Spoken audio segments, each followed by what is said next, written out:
आप सबको नमस्कार। आज हम अपना मैथ्स का एक टॉपिक करेंगे।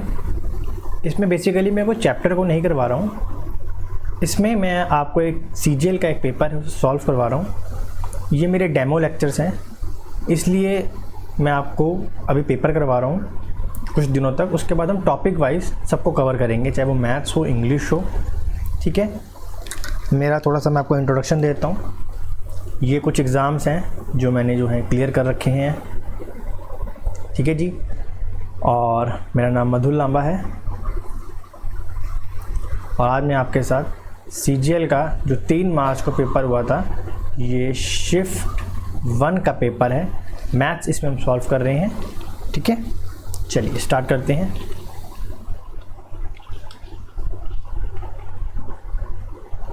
देखिए, सबसे पहले जो क्वेश्चन आया हमारे पास, ये क्वेश्चन है टाइम एंड वर्क का। ठीक है, देखिए क्या सवाल है, पहले सवाल पढ़ लेते हैं। कहते हैं A, B and C can individually complete a piece of work in 24 days, 15 days and 12 days। कहता है A किसी काम को 24 दिन में कर लेता है, B किसी काम को 15 दिन में कर लेता है और C किसी काम को 12 दिन में कर लेता है। ठीक है, अब मुझे ये पता चल गया कि ये A 24 दिन में, B 15 दिन में और C 12 दिन में काम कर लेता है। मुझे पता ही नहीं कि काम करते क्या है वो। इसके लिए हम क्या करेंगे, इसका लेंगे LCM। 24, 15 और 12 का LCM आ गया 120। ये गया 5 पर, ये 8 पर और ये आपका 10 पर। ये है हमारी एफिशिएंसी है। ठीक है, यानी कि A एक दिन में 5 अंडे तोड़ता है, B एक दिन में 8 अंडे तोड़ता है और C एक दिन में 10 अंडे तोड़ता है। अब हमारे पास एफिशिएंसी आ गई है इन लोगों की। अब हम देखते हैं B और C ने काम चालू करा है और इन्होंने काम 3 दिन तक करा है।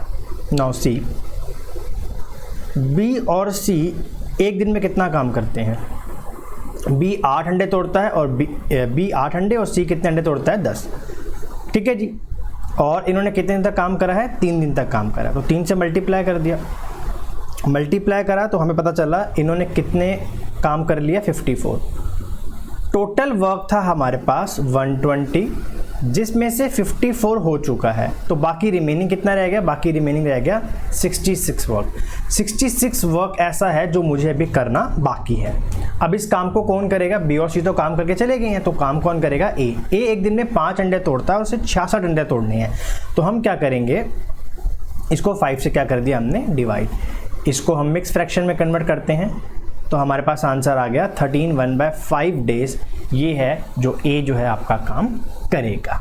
ठीक है, तो सवाल आपको समझ आ गया होगा कि A, B, C किसी काम को 24 दिन, 15 दिन और 12 दिन में करते हैं। B और C ने जो है काम करा है वो 3 दिन तक। तो हमने सबसे पहले क्या करा, 24, 15, 12 का LCM लिया, जिससे हमें ये पता चला कि इनका टोटल जो वर्क है वो कितना करना था। तो we get the LCM 120। It means 120 is the total work that has to be done by them. ठीक है, नाउ अब उन्होंने क्या करा है, B और C ने जो है आपका 3 दिन तक काम करा है। तो B एक दिन में 8 अंडे तोड़ता है, C 10 अंडे तोड़ता है। 10 और 8 18, 18 को 3 से मल्टीप्लाई करा 54, यानी कि 54 काम हो चुका है। And the remaining work is 120 minus 54। ठीक है, the remaining work that is 66, मतलब 66 अंडे मुझे तोड़ने हैं और A एक दिन में 5 अंडे तोड़ता है। तो कितने दिन लगेंगे, 13 1/5 दिन। चलिए नेक्स्ट देखते हैं। आसान सा सवाल है, मुश्किल सवाल नहीं है। ये सवाल है जी आपका ट्रिग्नोमेट्री का। ठीक है, ट्रिगो का सवाल है। कहते हैं A जो है ना वो लाई करता है आपका फर्स्ट क्वाड्रेंट में। ठीक है, चलिए अब मैं आपको ट्रिगो बेसिक से तो नहीं पढ़ा रहा हूँ।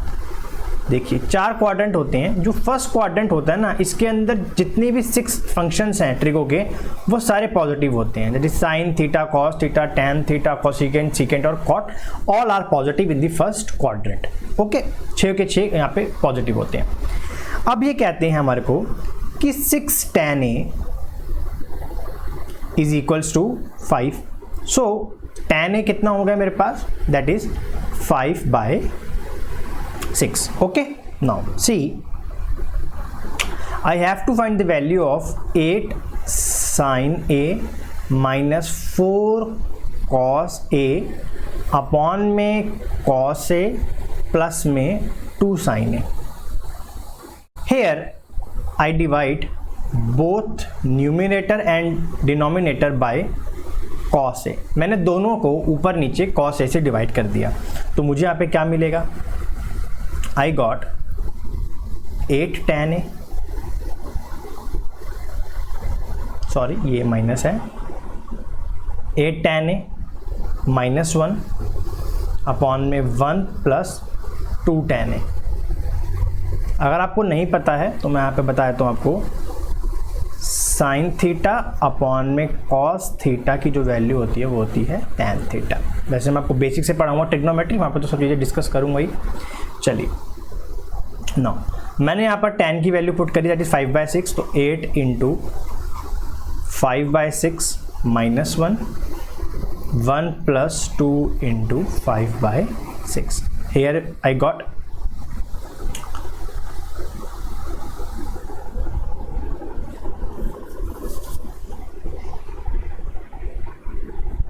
सॉरी यहाँ पे 4 था, मैंने देखा नहीं, 4 है इधर. ठीक है चलिए, 40 minus 24/6 and here 6 plus 10 upon में 6.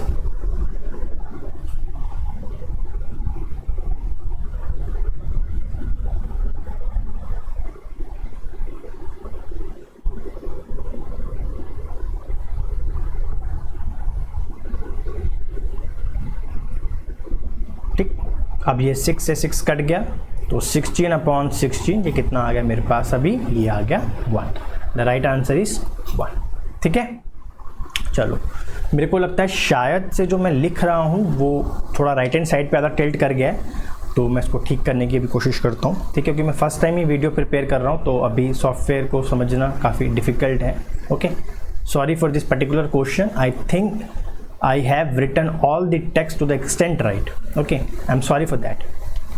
चलिए देखिए, next question is quite easy one.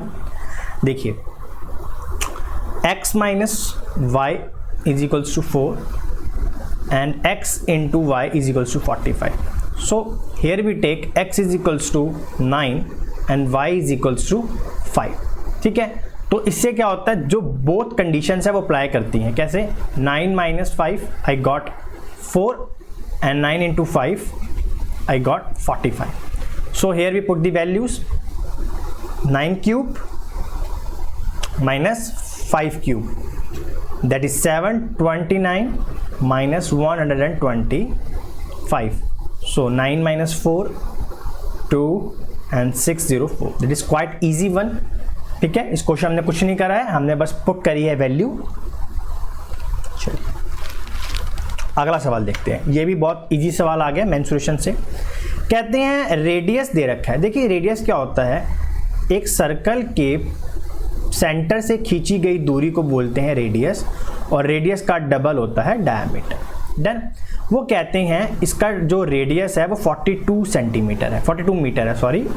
ठीक है, अब वो कहते हैं आपने 8 राउंड लगाने हैं, मतलब यहाँ से आपको भागना चालू करना है और पूरा आपने राउंड लगाना है. So here we get circumference. यहाँ पे हम क्या लेंगे, इसका सर्कमफ्रेंस. तो circumference of the circle is 2πr. Okay, तो 8 राउंड मारने हैं, तो एक राउंड के लिए 2πr, तो 8 राउंड के लिए 8 इंटू 2πr, तो 8 इंटू 2 इंटू 22/7 इंटू 42. डन.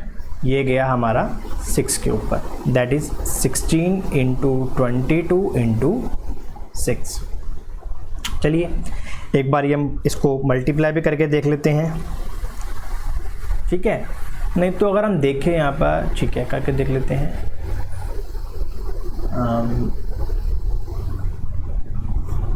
ये हमारे पास आ गया कितना यहाँ से, 6 to the 12 12 12 6 the अगेन 12, तो the last digit will be 2. तो यहाँ पर दो ऑप्शंस हैं, एक तो ये वाला है और एक हमारे पास ये वाला है, तो बाकी तो 2 एलिमिनेट हो गए हैं. हमने यूनिटी का कंसेप्ट लगाया है यहाँ पर. ठीक है, हमने लास्ट डिजिट को मल्टीप्लाई करा है इसके साथ और हमने देखा कि यूनिट डिजिट पे क्या आना चाहिए, तो 2 आना चाहिए यहाँ पर, ठीक है, क्या चाहिए 2। तो राइट आंसर 16 × 22 × 6, हेयर इज आपका 2112। The right answer is 2112। Okay,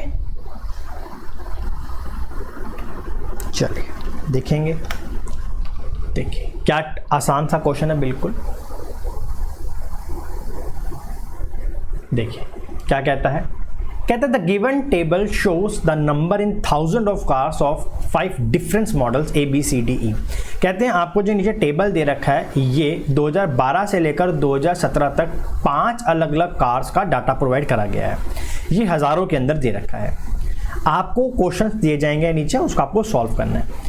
कहते हैं in the year 2050 which type of car constitute exactly 20% of the total number of car produce that year. वो कहते हैं इन चारों ऑप्शन में से E, A, D और B में से आप बताना है आपको कि वो कौन सा ऐसा कंपनी की कार है जो 2015 के अंदर 20% थी उस साल के टोटल के लिए। ठीक, चलिए देखेंगे। सबसे पहले आप देखिए ये रहा 2015, ठीक है। अब मुझे बाकी डाटा तो देखना नहीं है, ना मुझे ये डाटा देखना है ना मुझे ये डाटा देखना है, ठीक।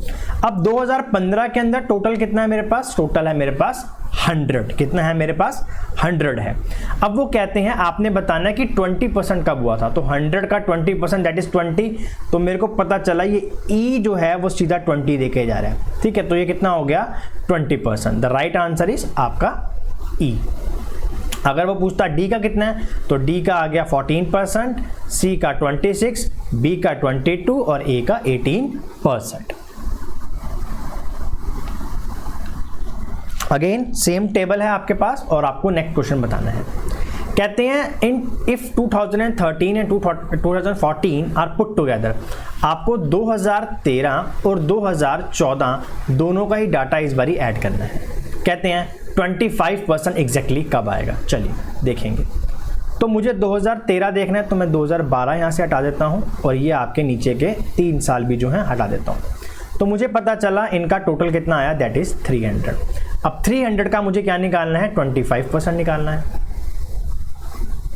ठीक है ना। तो ये कितना होता है हमारे पास 75। जिसका भी टोटल 75 होगा वो उसका आंसर हो जाएगा, ठीक है। चलिए अब देखेंगे 40 + 35 कितना आ गया टोटल 75, और ये कौन सा ईयर था, D। तो हमने यहाँ पर आपका क्या मार्क कर दिया, answer is D for Delhi. You have to solve each question in 30 seconds, not more than that, ठीक है। सब क्वेश्चन 30 सेकंड में सॉल्व हो भी सकते हैं, नहीं भी हो सकते हैं, इट डिपेंड्स आपका पेपर कैसा आया है, ठीक है। ऐसा नहीं है कि सारे क्वेश्चन 30 सेकंड में होते हैं, कभी कभार पेपर डिफिकल्ट भी आ जाते हैं, तो प्रैक्टिस करेंगे हम लोग, ठीक है ना। आपको पता ही है क्लास में आपको कैसे तरीके से बताता हूँ कि पेपर को कैसे सॉल्व करना होता है, ठीक है। अभी थोड़ा धीरे बता रहा हूँ कि समझ आ सके आप लोगों को, ठीक है। चलिए नेक्स्ट क्वेश्चन है, कहते हैं the percentage increase in the year. आपको बताना है 2012 से 2016 के अंदर परसेंटेज में कितना चेंज आया। नाउ सी 2012 में हमारी प्रोडक्शन हो रही थी 120 और 2016 में प्रोडक्शन हुई है 180। तो कितने का इंक्रीमेंट हो गया, 60 का। कितने पर हुआ, 120 के ऊपर, मतलब 60 की बढ़त किस पे आई है, 120 के ऊपर। परसेंटेज बनाने के लिए 100 से मल्टीप्लाई, तो हमारा आंसर कितना हो गया 50%। तो here we got C for cat. Okay, ये काफ़ी इजी थे सवाल, फ्री के नंबर थे जी आपके तो पेपर के अंदर, जिनका पेपर था ये।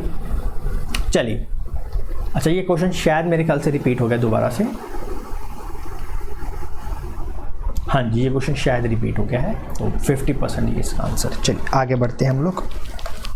नेक्स्ट क्वेश्चन कहते हैं एक पर्सन सेल करता है एक आर्टिकल को 10% बिलो कॉस्ट प्राइस। देखिए कॉस्ट प्राइस सबसे पहले क्या होती है, कॉस्ट प्राइस क्या होती है।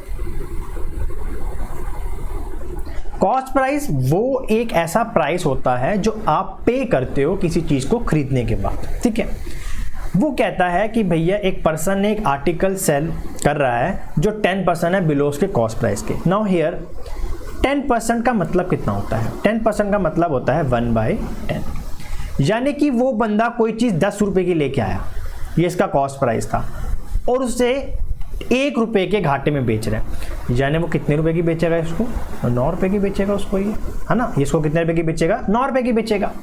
वो कहते हैं अगर इसको 332 में मोर में बेचता, इस अमाउंट को भी आपने नहीं देखना, किसको? 332 को मोर में बेचता, तो he would have made 20% profit. उसको 20% प्रॉफिट कब होता? जब वो 10 की चीज़ को कितने में बेचता? 12 रुपये में, है ना, क्योंकि 10% 1 रुपया होता है, तो 2 हो गया कितना? 20% कितना हो गया? 2 रुपये। यानी कि 9 रुपये में कितने की उछाल करनी पड़ी उसको? 3 की। लेकिन क्वेश्चन में कितनी थी? 332। उसने बोला ना he has to sold it for 332 more, लेकिन हम कितना कर रहे हैं? 3। तो मुझे 3 को 332 बनाना, तो मुझे किससे मल्टीप्लाई करना पड़ेगा? 332 अपॉन के अंदर 3, यानी कि इसको मुझे इससे भी मल्टीप्लाई करना पड़ेगा तो मुझे सेलिंग प्राइस मिल जाएगा, इससे मल्टीप्लाई करना पड़ेगा तो मुझे क्या मिल जाएगा? कॉस्ट प्राइस आपका मिल जाएगा। इस क्वेश्चन मुझसे क्या पूछा है? Original selling price. तो ओरिजिनल सेलिंग प्राइस वाज 9, तो 9 को हमने मल्टीप्लाई करा 332 अपॉन के अंदर 3, तो हमने डिवाइडेड करा, आंसर इस आपका 996। ठीक है, ये भी काफ़ी इजी क्वेश्चन था प्रॉफिट एंड लॉस का। ठीक है, नेक्स्ट क्वेश्चन है, देखिए ये रीजनिंग का सवाल होता है बेसिकली, और इन्होंने इस बार इस सवाल को दे दिया है आपका मैथ्स के अंदर। चलो देखते हैं, कुछ नहीं करना है जी। इसमें आप सबसे पहले एक रूल याद रखिएगा बोर्ड मास का, ठीक है जी, बस। और थोड़ा सा इस क्वेश्चन के अंदर जब भी क्वेश्चन आए तो थोड़ा पेशेंटली आप इसको करिएगा। जैसे 42 लिख लीजिए पहले, 12 3 8 2 1 8 2 4 9 3। नाउ सी, माइनस का मतलब क्या है? Here minus means plus. Minus जहाँ जहाँ पे लिखा उसे क्या कर दीजिए आप? प्लस कर दीजिए। मैंने यहाँ प्लस कर दिया, और कहीं माइनस लिखा हुआ? हाँ, यहाँ लिखा हुआ, इसको भी मैंने क्या कर दिया? प्लस कर दिया। ठीक है, चलो अब जहाँ जहाँ पे इनटू लिखा हुआ है उसे हमें क्या करना है? Into means divide. ठीक है, तो इनटू यहाँ लिखा हुआ है, एक तो यहाँ कर दिया, एक हमने इधर भी कर दिया, डन हो गया जी। चलो और कहीं है? नहीं है। ठीक है, प्लस, प्लस का मीनिंग क्या है? Plus is equals to minus, तो जहाँ जहाँ प्लस लिखा हुआ माइनस कर दीजिए। यहाँ प्लस लिखा था, यहाँ माइनस कर दीजिए, और एक यहाँ लिखा था, यहाँ भी कर दिया। ठीक है, चलो अब आगे बढ़ते हैं। डिवाइड, तो डिवाइड मीन्स मल्टीप्लाई, तो यहाँ लिखा है डिवाइड, हमने यहाँ उसको मल्टीप्लाई कर दिया, डिवाइड लिखा और यहाँ का कर दिया मल्टीप्लाई। अच्छा, प्लस मीन्स हमारा कहाँ चला? Plus means minus. ठीक है, चलो आगे बढ़ते हैं हम लोग। अब हम लगाएंगे इसके ऊपर बोर्ड मास। तो बोर्ड मास में सबसे पहले आप क्या करिए? डिवाइड करिए। तो इसे हमने डिवाइड करा, कितना आया यहाँ पर मेरे पास? 4। इसे डिवाइड करा, कितना आया मेरे पास? 4। तो हेयर 42 प्लस 4 माइनस में आपका यहाँ पर कितना हो गया? 16। ठीक है, क्योंकि मल्टीप्लाई करेंगे, और ये आपका यहाँ पर -1, एंड इधर हो गया आपका 8 - 27। तो नीचे तो आ गया माइनस, इधर कर देता हूँ मैं सॉल्व, नीचे तो आ गया आपके पास -19। तो ठीक है ना। तो देखिए, अच्छा यहाँ पे ऑप्शन थोड़े से गलत हैं, आगे बढ़ते हैं, मतलब थोड़े से मिस क्या हो चुके हैं टाइप, कोई बात नहीं। चलिए इसको देख लेते हैं। तो ये आ गया हमारे पास 46 - 16 माइनस में 1, तो 46 16 30। आई थिंक हमने थोड़ा सा कहीं लिख दिया है। Here 42, that is 12, that is 3, that is 8, 2, and that is -1, and 8, 2, 4, 9 and 3 minus 46।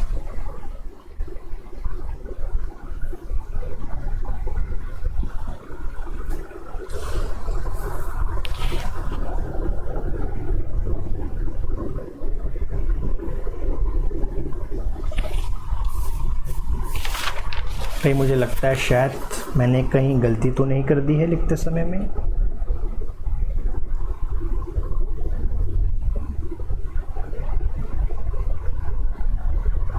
Question में शायद गलती ना हो हमारे पास। हाँ, थोड़ा सा मिस कैलकुलेशन था, यहाँ पर हमारे पास 15 है, ठीक है, तभी मैं कहूँ गलत क्यों आ रहा है। मैंने क्वेश्चन अब देखा तो क्वेश्चन में यहाँ पे 15 है, ठीक है। चलिए, तो ये आ गया हमारे पास, ये हमारे पास हो गया 46 माइनस 16, तो दैट इज़ 30, तो दैट इज़ 15, तो 15, ठीक है।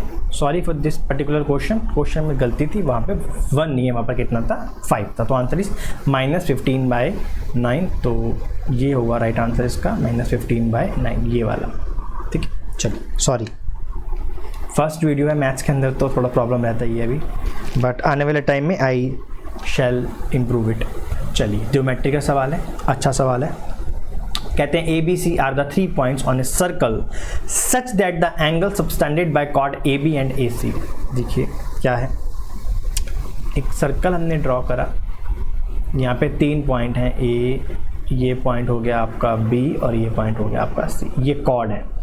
कॉर्ड क्या होती है? कॉर्ड एक पॉइंट से दूसरे पॉइंट को मिलाने वाली लाइन को हम क्या बोलते हैं? कॉर्ड बोलते हैं, ठीक है। अच्छा, इसका सेंटर भी लिख लेते हैं हम। आपका क्या है, इसका सेंटर कितना हो गया? यहाँ पर आपका O हो गया, ठीक। हमने इसको इधर मिलाया और इसको इधर भी मिला दिया, ठीक है, और हम इसको भी मिला देते हैं। तो देखो OA is equals to OB is equals to OC। क्यों? Radius of the circle. मैंने अभी आपको बताया ही था कि सेंटर से खींची हुई दूरी रेडियस कहलाती है, और एक सर्कल के सारे रेडियस क्या होते हैं? सेम होते हैं, ठीक है ना। एक सर्कल के सारे रेडियस क्या होते हैं? आपके सेम होते हैं। सबसे पहले हमने ये करा। अच्छा, अब ये एंगल क्या बना रहे हैं? AB बनाता है 1 1 10, तो AB बनाया आपका कितना? 1 1 10। ये सेंटर पे बनाते हैं एंगल, याद रखना। 1 1 10 यहाँ पर बनाता है, और यहाँ पर कितना बनाता है? 130, ठीक। अब देखो भाई, हम 2 ट्रायंगल्स में जाएंगे। सबसे पहले हम ट्रायंगल में जाते हैं, ट्रायंगल AO और B, ठीक। यहाँ पर आप एक चीज़ देखो, अगर मैं इनको सम करूँ, जैसे कि angle AOB plus angle BAO और एंगल OBA, एक ट्रायंगल का सम कितना होता है? 180 डिग्री होता है, ठीक है ना।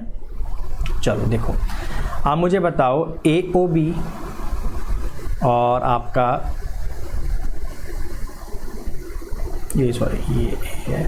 चलो देखो, अगर ये दोनों लाइनें एक दूसरे के इक्वल हैं तो इनके आमने सामने वाले एंगल भी सेम हो जाएंगे, है ना। अगर 2 रेडियस सेम है, मतलब 2 लाइन सेम है, तो उनके आमने सामने वाले एंगल भी सेम हो जाएंगे।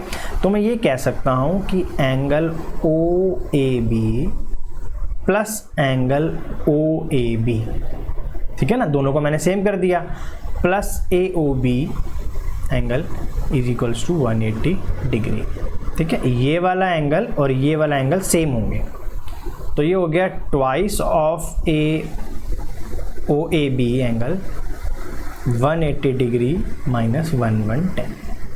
तो एंगल OAB की हमारे पास वैल्यू कितनी आ गई? That is 70/2, that is 35 degree. यानी कि जो ये वाला एंगल है वो कितने डिग्री का हो गया? आपका 35 डिग्री का।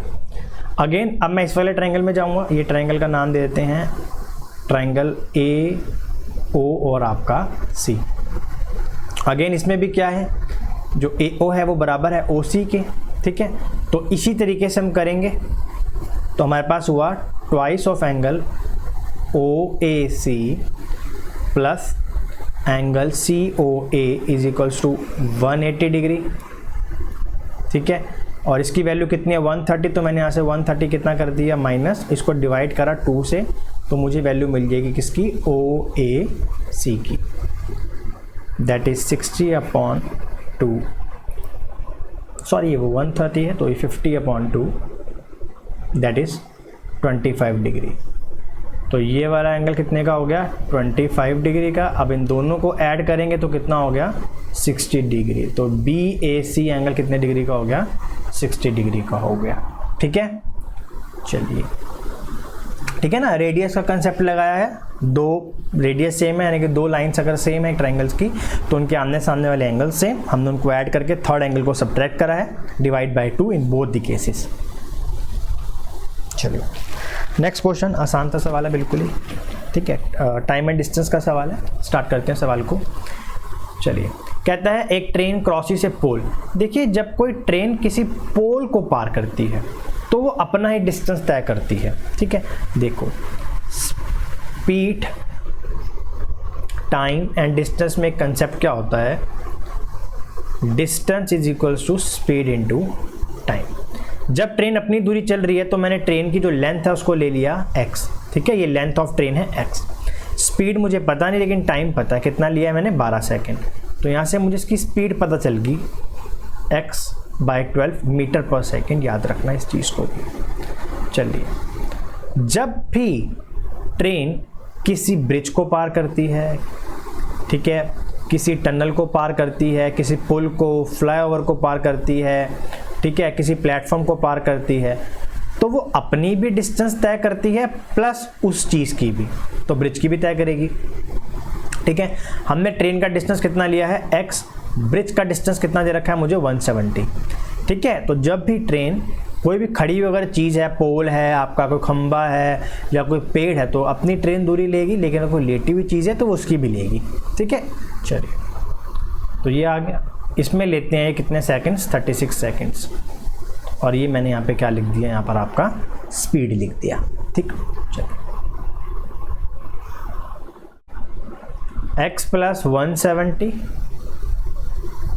36 इंटू स्पीड कितनी आई है x अपॉन के अंदर हमारे पास 12, इसे हमने काट दिया 3 के ऊपर, तो 170 इज इक्वल्स टू के अंदर 2x, ठीक है ना। ये x वहाँ जाके क्या हो गया, माइनस हो गया, ठीक है।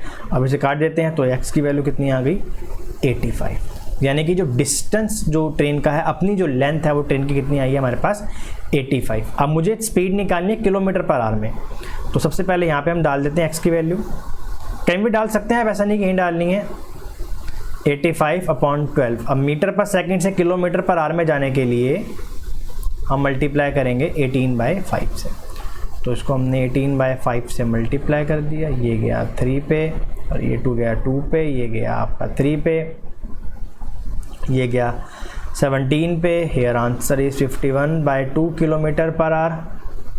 हमें ऑप्शन देखने हैं, that is 25.5 kilometre per hour, ठीक है। चलिए नेक्स्ट क्वेश्चन, आसान सा क्वेश्चन है रेशियो का। देखिए बॉयज और गर्ल्स, जैसे जैसे वीडियोस प्रिपेयर करता जाऊंगा एफिशिएंसी लेवल भी बढ़ता जाएगा। तो बॉयज़ हैं 5:3, टोटल करा तो पता चला कितना हो गया, ये हमारे पास 8 हो गया, लेकिन टोटल है कितना क्वेश्चन के अंदर 640। तो 8 को 640 बनाना किससे मल्टीप्लाई करेंगे 80 से, ये हो गया 400 और ये कितना हो गया हमारे पास 240। अब वो कहते हैं 30 लड़कियां और आई हैं, तो पहले 240 थी, 30 लड़कियां और आ गई तो कितनी हो गई 270।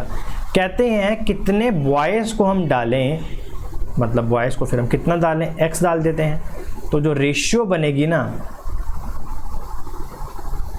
वो क्या होनी चाहिए, रेशियो होनी चाहिए 14:9, ठीक।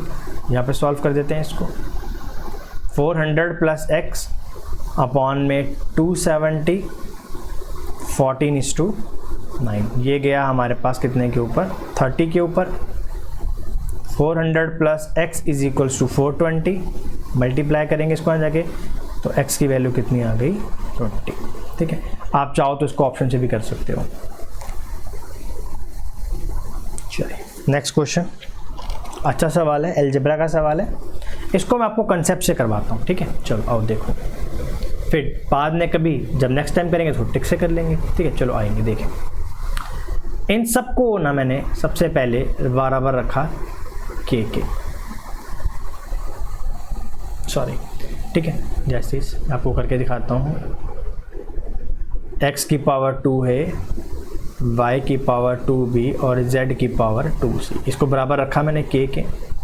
यहाँ से मुझे जो x की वैल्यू है वो मिल गई k 1/2a, y की वैल्यू मिल गई k 1/2b और z की वैल्यू मिल गई k 1/2c, ठीक, डन हो गया। अब वो कहते हैं कि भैया x² = yz, पुट कर देते हैं भैया। x की वैल्यू कितनी आई है हमारे पास k1/2 है, यानी कि k1/2a का होल स्क्वायर बराबर में k1/2b मल्टीप्लाई में k1/2c। ठीक, चलो देखेंगे। ये आया k1/a बराबर में, बेस सेम है, पावर साइड हो जाएंगी, k1/2b प्लस 1/2c। जब बेस सेम होते हैं ना, पावर साइड होती है। अब यहाँ पर बेस सेम है तो पावर्स भी सेम हो जाएंगी, 1/a 1/2b प्लस 1/2c। ठीक, इसको मैं ऊपर की तरफ सॉल्व कर रहा हूँ। सॉरी कि अभी मुझे नहीं चलाना आ रहा है ठीक से, ठीक है, I am sorry for that. आएंगे तो 1/a is equals to 1/2b plus 1/2c। ठीक, अब मुझे ऑप्शन ए बी सी में फॉर्म में फोल्ड करने हैं, तो मैंने यहाँ क्या करा, मैंने 1/2a यहाँ पर ऐड कर दिया, क्योंकि मुझे नीचे ऊपर ए बी बी सी सी ए चाहिए और मेरे पास सुबह बी सी ही आता। ठीक है, तो 1/2a। ठीक, अगर हम इसको सॉल्व करते हैं, इस नीचे की तरफ सॉल्व कर रहा हूँ, तो ये आ जाएगा हमारे पास 3/2a।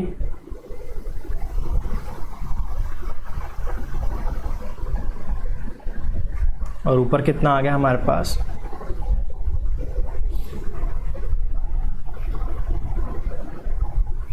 BC AC और आपका AB अपॉन में 2BC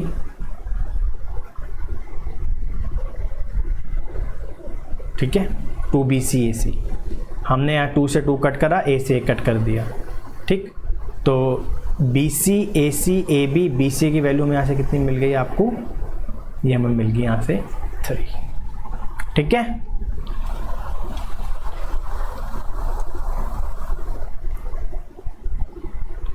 चलिए next question, mensuration, quite easy one. चलो, कहते हैं length of rectangle increase by 40%। Length जो है रेक्टेंगल की, इसे 40% से आप इंक्रीज कर दीजिए और ब्रेड्थ को आप डिक्रीज कर दीजिए 20%। ठीक है, चलिए एरिया पे क्या फ़र्क पड़ेगा। एरिया होता क्या है, L इंटू बी। 40% का मतलब कितना होता है, 2/5, और 20% का मतलब कितना होता है, 1/5। यानी पहले लेंथ 5 थी, 2 बढ़कर कितनी हो गई, 7। पहले ब्रेड्थ 5 थी, 1 कम हो गया, कितनी हो गई, 4। यानी कि पहले का जो एरिया था वो था 25, बाद का जो एरिया वो कितना हो गया, 28। तो 3/25 इंटू के अंदर 100। Answer is 12%। This is quiet one. अच्छा, अब यहाँ पर वो ए बी वाला फॉर्मूला भी लगा सकते हो, a plus B minus a into B by 100। ठीक है, ये भी आप यहाँ पे लगा सकते हैं।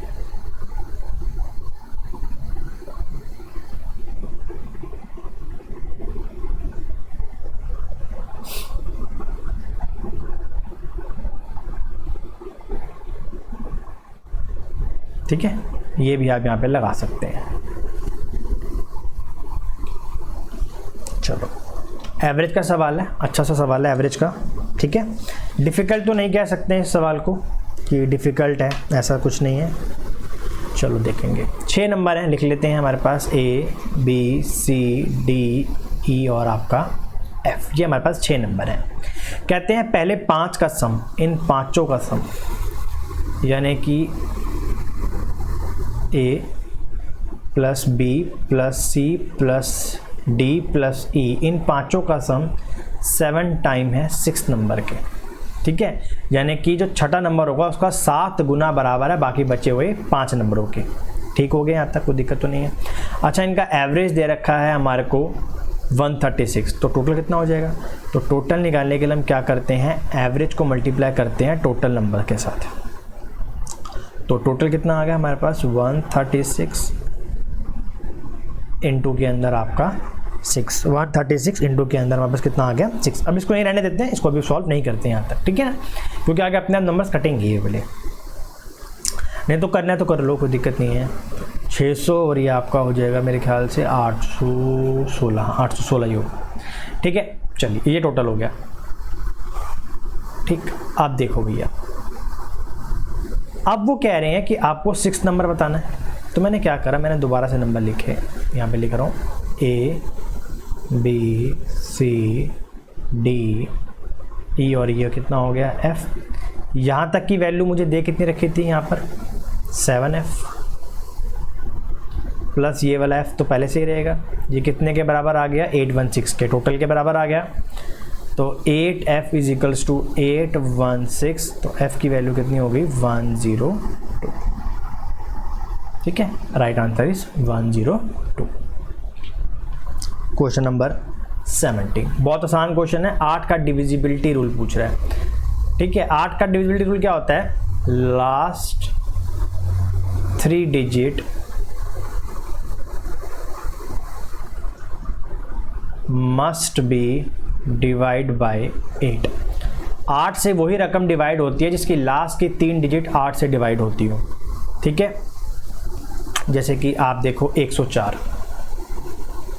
ठीक है, तो हमने इसको 8 से डिवाइड करा, यहाँ पर 8, फिर ये 24 आया है ना, तो ये पूरा कट गया। उसी प्रकार से अगर मैं लिखूँ 5104, तो ये भी 8 से कटेगा क्योंकि इसकी लास्ट की 3 डिजिट क्या हो रही हैं 8 से कट रही हैं। तो इस केस के अंदर 504 लिखा हुआ है मेरे पास, सॉरी 504 लिख देंगे। तो हमने इसको 8 से डिवाइड करा, मैंने ऑप्शंस को उठाया यहाँ से, 48 गया यहाँ पर 6 के ऊपर, फिर ये 24 जाएगा कितने के ऊपर 3 के ऊपर। तो यहाँ से आंसर क्या हो गया आपका 0। 504 आपको पता होना चाहिए, इट इज़ डिविजिबल बाय 8। ठीक है, तो ऑप्शन से भी कर सकते हो, नहीं तो आपको वैसे पता होना चाहिए।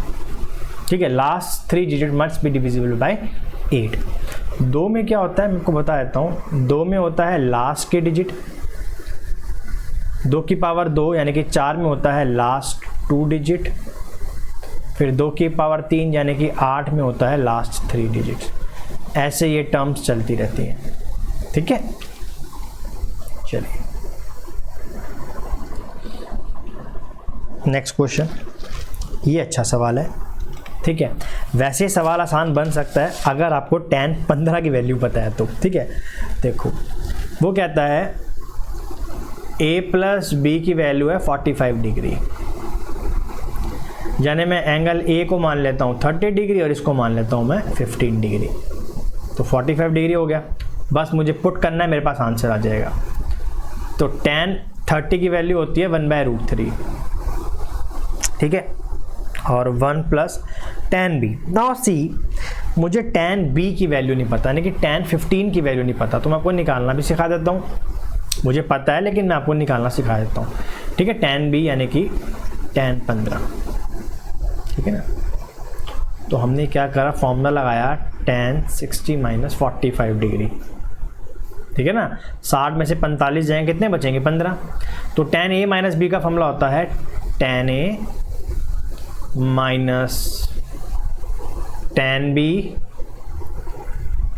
अपॉन में 1 plus tan a into tan b।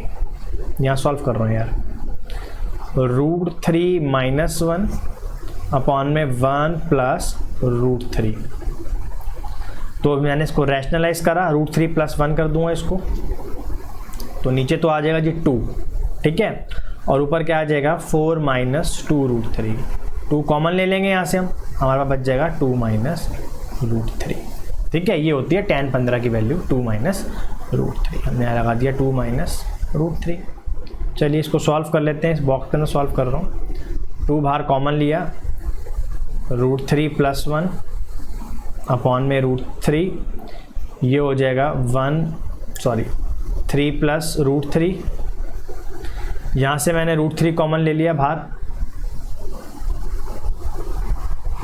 थोड़ा दिक्कत होती है, समझ नहीं आता कि कहाँ पे कैसे लिखूँ, अभी फर्स्ट टाइम है, सॉरी फॉर इनकन्वीनियंस। तो मैंने यहाँ से √3 कॉमन ले लिया ऊपर वाले में से, तो √3 यहाँ पे बचेगा √3 प्लस 1, ये हो गया यहाँ पर आपके सामने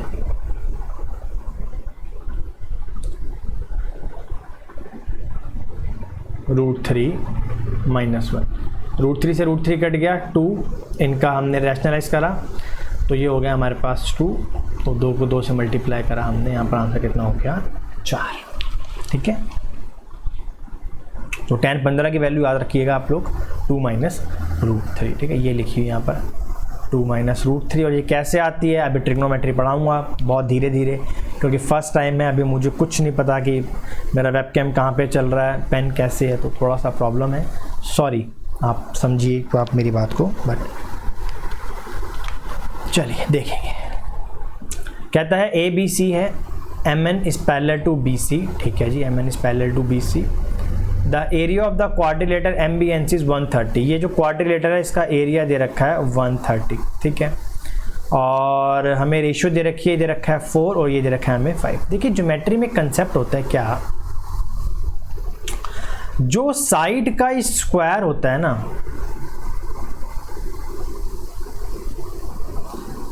वो एरिया के बराबर होता है, ठीक है। जैसे कि अगर मैं आपसे बोलूं इस ट्राइंगल में AM और N में साइड कितनी है, यहाँ पर AN 4 है, और जो बड़े वाला ट्राइंगल है AB और C, यहाँ पर साइड कितनी है 9 है। यानी कि अगर मैं 4/9 लिखूं, ये इनकी साइड है, ये छोटे वाला ट्राइंगल है, कौन सा वाला ट्राइंगल है मैं लिख देता हूँ आपको, ट्राइंगल AM और N। ये बड़े वाला ट्राइंगल है, ट्राइंगल AB और C। साइड का स्क्वायर बराबर होता है किसके, इसके एरिया के। तो हमने यहाँ लिखा x और यहाँ कितना लिख दिया आपका x प्लस 130, ठीक है ना। x प्लस के अंदर हम कितना लिख देंगे यहाँ पर आपका 130, ठीक है। चलिए इसे सॉल्व कर लेते हैं हम लोग, थोड़ा सा मुश्किल हो सकता है सॉल्व करते वक्त।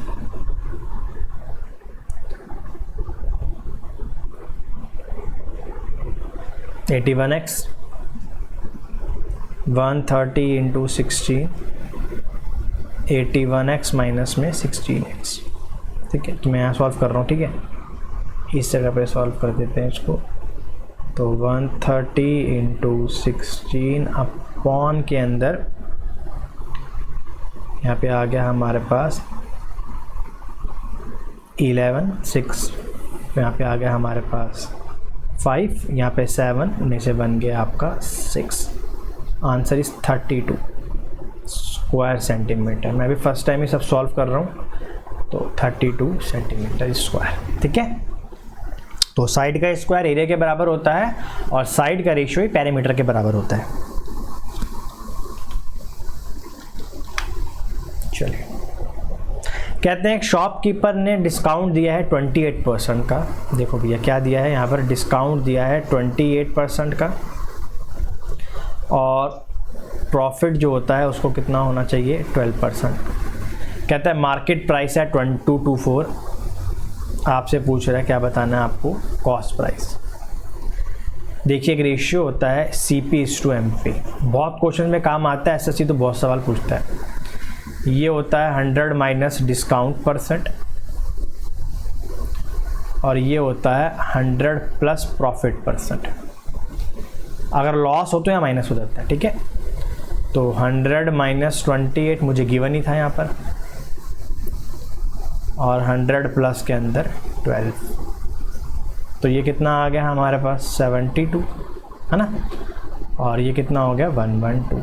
लेकिन ये 112 नहीं है, मार्केट प्राइस कितना है 224, किससे मल्टीप्लाई करेंगे 2 से, देखिए 224 हो गया। यहाँ पे दे रखा है ना मैं मार्केट प्राइस, ये देखो ये दे रखा है, ये दे रखा है मैं मार्केट प्राइस 224। तो रेशियो का रूल होता है दोनों तरफ 2 से मल्टीप्लाई करेंगे, आंसर कितना हो गया 144। Here is the answer. चलिए मेंसुरेशन का सवाल सारे आसान आए हुए हैं पेपर में। सिलेंडर का वॉल्यूम का रेशियो, तो πr²h, πr², पाई से पाई कट गया। r की वैल्यू कितनी है हमारे पास 3:4, यानी कि 9 अपॉन के अंदर 16। हाइट का रेशियो 4:2 के अंदर 9, 9 से 9 कट गया, ये गया 4 के ऊपर। बहुत ही आसान सा सवाल था 1:4। नेक्स्ट क्वेश्चन, ये भी सवाल सा आसान से सवाल है। कहते हैं x, y, z इंटीजर्स हैं, और ठीक है चलो देखो सबसे पहले इसका कंसेप्ट क्या है देख लेते हैं। x प्लस वाई बराबर 8, y plus Z is equals to 13 और z plus x is equals to 17। ये हो गया 38। यहाँ पर 2 हमने लिखा, x plus Y plus Z, तो x plus Y plus Z की वैल्यू कितनी होगी हमारे पास 19। अगर x प्लस वाई 8 है तो यहाँ से हमें z की वैल्यू पता चल गई कितनी है 11। ठीक है, y प्लस जेड अगर 13 है तो x की वैल्यू कितनी हो गई 6 और z प्लस x अगर आपके पास 17 है तो y की वैल्यू कितनी हो गई आपके पास 2 हो गई। क्वेश्चन ने पूछा है आपसे एक्स स्क्वायर अपॉन में y square, that is 36 upon के अंदर 4। ठीक है,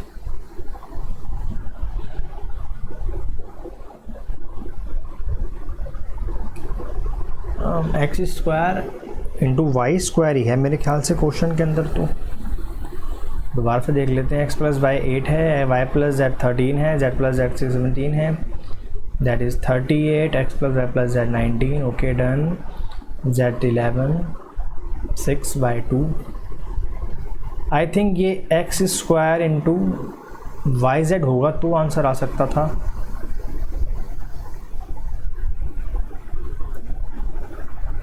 ये वाई जेड है यार, सॉरी ये वाई जेड है, वाई जेड है ये, सॉरी। तो यहाँ आ जाएगा 2 इंटू 11, ठीक है ना, 18/11, तभी इसका आंसर बनेगा 18/11। ठीक है ना, वो वाई जेड है। ठीक है, ये मैं यहाँ लिख देता हूँ। आपको जो वैल्यू निकालनी है वो निकालनी थी एक्स स्क्वायर अपॉन में वाई जेड। ठीक है, अच्छा आप चाहो तो यहाँ पर कोई भी ऑप्शन लेके भी करोगे तो हो जाएगा। जैसे मान लो एक्स ले लिया 5, वाई ले लिया 3। ठीक है, अगर अब वाई 3 है तो जेड कितना हो जाएगा, नहीं इसको आपको दोबारा से करना पड़ेगा, नहीं इसको रहने दो,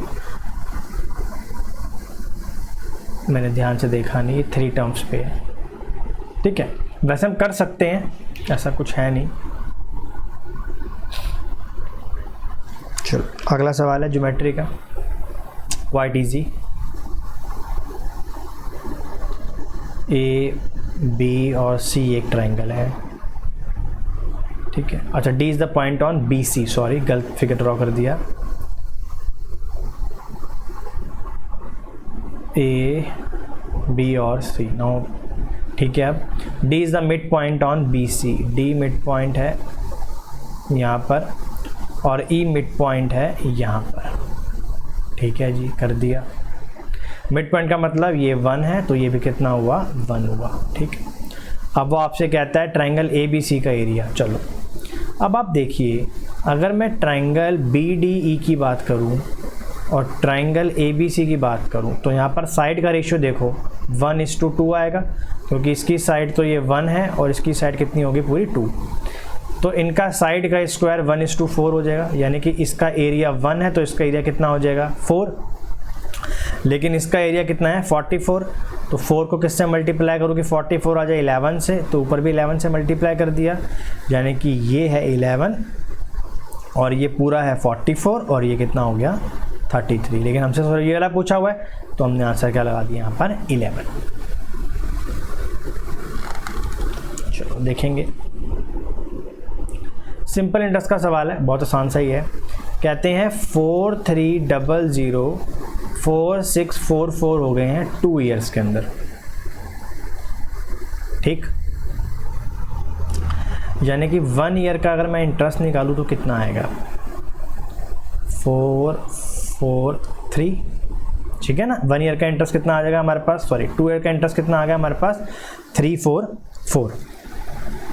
यानी कि एक्चुअली में हुआ क्या है, एक्चुअली के अंदर ये हुआ है कि हमें 1 साल का इंटरेस्ट कितना मिला है। ठीक है ना, तो 1 साल का इंटरेस्ट मिला है हमें 172।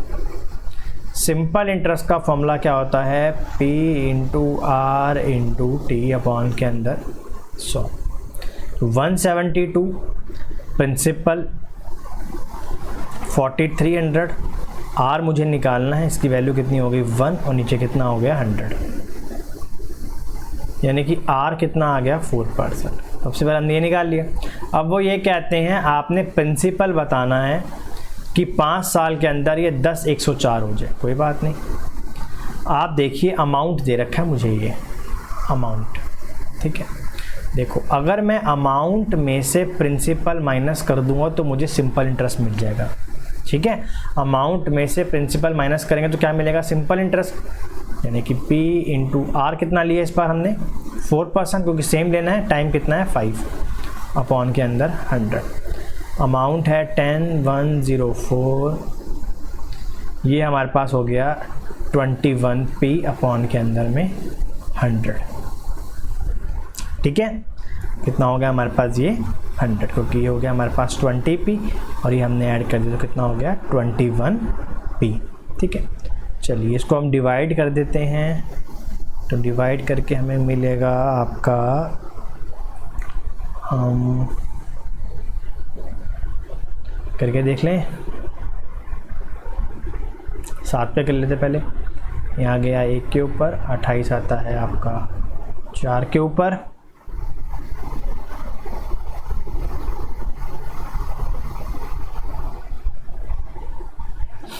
7 आता है 1 के ऊपर, 28 आता है 4 के ऊपर, 4 के ऊपर, ठीक है। इसको सॉल्व करके हमारे पास आएगा, आई होप सो, आपका 8420, दैट इज़ ऑप्शन नंबर 1, ठीक है। मैंने सॉल्व करा है इसको मन में, आप एक बार देख लेना। चलिए नेक्स्ट क्वेश्चन तो बहुत आसान है ट्रिको का, एक्स स्क्वायर, तो उसको स्क्वायर कर दिया, ये हो जाएगा A square plus B square plus 2 into A into B. Y square भी सेम ऐसे करेंगे, A square plus B square minus 2ab,